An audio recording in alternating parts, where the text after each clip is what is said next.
On a cold February morning, neighbors on Ashwood Lane awoke to the sound of a loud scream, high, sharp, and then gone. When police finally entered the little white house at the end of the cul-de-sac, they discovered something so strange, so unnerving, that seasoned detectives later admitted they could not shake it from their minds. Every light bulb in the house had been unscrewed. Every clock stopped at exactly 3:17 a.m., and the only trace of the missing woman who lived there was a single red handprint on the bedroom mirror. Ashwood Lane sat on the outskirts of Hartford, Connecticut, a quiet middle-class neighborhood where kids rode bikes after school and porch lights flickered on just after sunset. Everyone knew everyone, at least by sight. The missing woman was Emily Foster, 29 years old, a third-grade teacher beloved by her students for her patience and quiet humor. She lived alone after a recent breakup in her grandmother's old house. Those who knew her describe her as cautious, almost overly so. She locked doors twice, checked windows before bed, and rarely stayed out past 9. To her colleagues, Emily was gentle. To her students, she was safe. To her neighbors, she was just a quiet young woman who always smiled politely but never lingered for conversation. That silence would soon become deafening. On February 14th, 2018, Valentine's Day, Emily didn't show up to school. At first, her co-workers thought she was sick. By afternoon, her principal called her phone. No answer. The next day, still nothing. Police conducted a wellness check. From the outside, everything looked normal. Curtains drawn, car parked in the driveway, a thin layer of snow on the porch steps. When officers knocked, no answer. They circled around back, where they noticed something peculiar. The back door was unlocked, but only barely ajar, as though someone had pushed it and then thought better of it. Inside, the air felt wrong. Cold, stale, unnervingly quiet. That's when they saw the details, the unscrewed bulbs, the stopped clocks. Upstairs, Emily's bed looked slept in, but she wasn't there. On her mirror, the bloody handprint, not smeared in panic, but pressed carefully, almost deliberately, as though placed. Emily Foster was gone. Detective Michael Harrington, a veteran of the Hartford Police Department, took the case. He described the scene as meticulously staged. There were no signs of forced entry, no struggle, no valuables missing. Neighbors were interviewed. One recalled hearing a scream in the early hours of the 14th. Another claimed they saw a man's silhouette near Emily's house around midnight. But descriptions were vague, too vague to act on. The boyfriend, Daniel Reed, became the first suspect. They'd broken up 2 months prior after a turbulent relationship. He admitted to calling her that night, but phone records showed she didn't answer.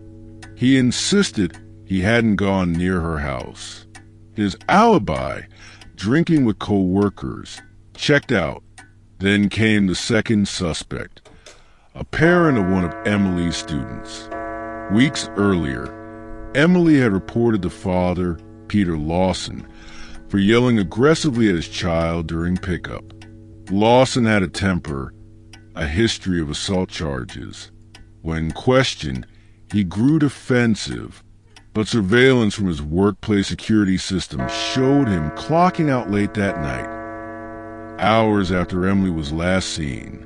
2 suspects, 2 dead ends. Detective Harrington noticed something subtle when interviewing Emily's friends. They all described her fear of being watched. She told her best friend, Claire, that she felt like someone was entering the house while she was gone. Small things, like objects moving an inch to the left, or the faint smell of cigarette smoke in rooms where she never smoked. Police checked her house again. No signs of breaking and entering. But in the attic, they discovered something chilling, a small indentation in the insulation, as though someone had been lying there, watching through a vent that overlooked Emily's bedroom. The attic discovery turned focus to possible stalkers. Emily had no social media under her real name, no known enemies. But then, investigators found something odd on her laptop, an anonymous email account she'd been using. She had exchanged cryptic messages with someone signed only as Professor Allen. The emails began as harmless discussions about literature, poetry, philosophy. Then they grew darker. He wrote about death, about silence, about pausing time at the moment of beauty. Emily's last response was only 3 words. Please stop writing. Police traced the account. It led to a public library computer miles away. Security footage from the library was grainy, distorted. The figure could be anyone. The Professor Allen lead fizzled. Another dead end. 3 weeks later, a breakthrough. A maintenance worker cleaning storm drains 2 blocks from Emily's house found a black hoodie stuffed into a pipe. On the sleeve, traces of blood matching Emily's DNA. The hoodie was a generic brand, sold everywhere. No fingerprints. But inside the pocket, balled tightly, was a scrap of notebook paper, written in careful block letters. The clocks tell the truth. Forensic analysis showed the ink matched pens Emily owned, but the handwriting wasn't hers. Rumors spread through Hartford.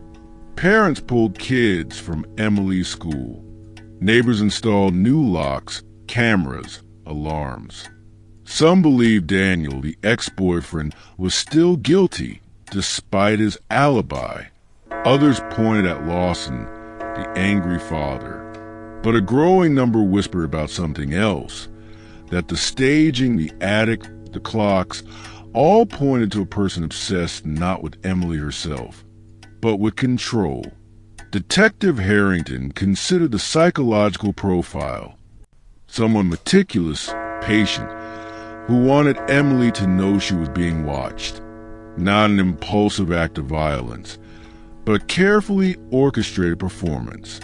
Weeks turned into months. No body, no sightings, no new evidence.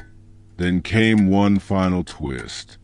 In July, nearly 5 months after Emily vanished, a family moved into the empty house. On their first night, as they unpacked boxes, they heard footsteps in the attic. Police searched again. Nothing, except this time, they found a Polaroid photo tucked behind the vent. The picture showed Emily sitting on her own bed, looking toward the camera with wide, terrified eyes. Behind her, just visible in the mirror, was a man's silhouette. The photo was undated. No fingerprints. No traceable markings. For a moment, it seemed like another dead end. But then, something strange happened. The new family's teenage son swore he saw the same silhouette outside their window days later. Police canvassed the neighborhood and finally caught someone loitering near the property at night. It wasn't Emily's ex-boyfriend. It wasn't the angry parent. It was Claire, Emily's best friend. At first, no one believed it. Claire had been the one who raised the alarm when Emily didn't show up to school. She had comforted Emily's family, even spoken to the press about how Emily always felt unsafe. But under questioning, cracks appeared. Investigators discovered that Claire had been accessing Emily's house using a spare key Emily never realized she'd given away years before. The cigarette smoke, the moved objects. Claire had been in the house, silently, night after night. On Valentine's night, Claire entered through the back door as she had many times before. She unscrewed the light bulbs, stopped the clocks. Rituals meant to frighten and disorient Emily. When Emily confronted her, the confrontation spiraled. Eventually, when Emily tried to escape, Claire suffocated her. She buried Emily's body in a wooded area 20 miles away, beneath an abandoned hunting cabin. A location police only discovered after Claire finally confessed. But the most shocking discovery came later. When detectives combed through Claire's laptop, they found draft emails and saved logins that proved what no one suspected. Claire herself had been Professor Allen. She had used library computers and burner accounts to hide her tracks, choosing the name Allen because it belonged to one of Emily's favorite professors from college. At first, the messages were crafted to lure Emily in with discussions about literature and philosophy. Then Claire twisted them darker, echoing her own growing obsession. The stop clocks, the attic watching, even the Polaroid, all were echoes of Professor Allen's writings about pausing time at the moment of beauty. Emily had never been corresponding with a stranger. She had been speaking to her best friend. Emily's remains were recovered in August 2018. The Polaroid, it turned out, had been taken by Claire herself, a twisted memento of power. The revelation shocked Hartford. The woman everyone thought of as Emily's closest ally was, in truth, her tormentor. Parents, neighbors, even police officers admitted they had never once suspected her. Detective Harrington, who retired a few years later, said, "We spent months chasing shadows, boyfriends, angry fathers, faceless stalkers. But the truth was far worse. The monster was a friend who stood right beside her." Claire was sentenced to life in prison without parole. The case of Emily Foster no longer lingers as an unsolved mystery, but its impact remains. It left the community with a chilling reminder. Sometimes the person you trust most, the one you lean on in fear, is the very person who made you afraid in the first place.